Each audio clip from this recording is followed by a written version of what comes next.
L'une des plus belles villes du monde, en train de se vider. En 2009, Paris comptait 2 234 105 habitants.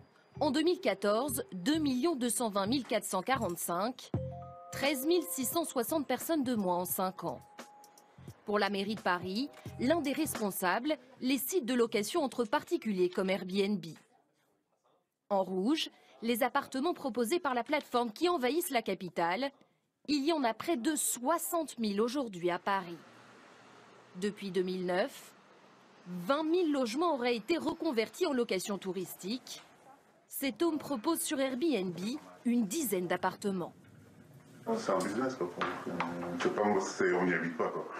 C'est uniquement réservé pour la location, quoi, en fait. Ah ouais. Dans le premier arrondissement plébiscité par les touristes, le phénomène explose. Ici, moins 5% d'habitants en 5 ans.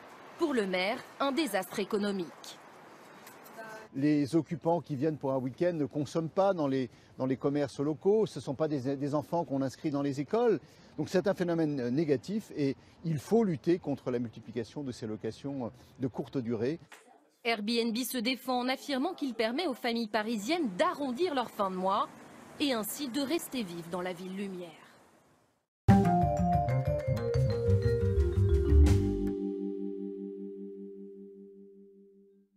Et on va un peu plus loin avec vous, Jean-Paul Chapelle. Bonsoir. Bonsoir. Est-ce qu'ailleurs, dans les autres capitales européennes ou mondiales, la lutte est plus drastique contre ce phénomène Airbnb? Oui, David. À Berlin, il est désormais interdit de louer une habitation entière, seulement des chambres. Le propriétaire doit occuper au moins la moitié de son logement, sinon il risque une amende de 100 000 €. La mairie encourage même la dénonciation via un formulaire en ligne.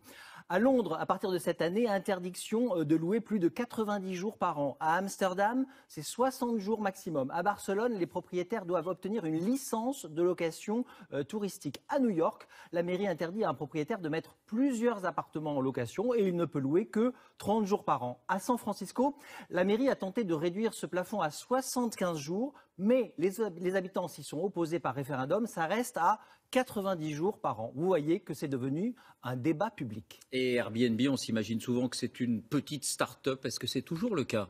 Pas du tout. Elle a de gros moyens. L'entreprise ne communique pas sur ses résultats. Elle n'est pas cotée, mais elle fait des bénéfices. Sa valeur est même estimée à 24 milliards d'euros. Vous imaginez, c'est 2 fois ce que vaut en bourse le groupe Accor, leader français de l'hôtellerie.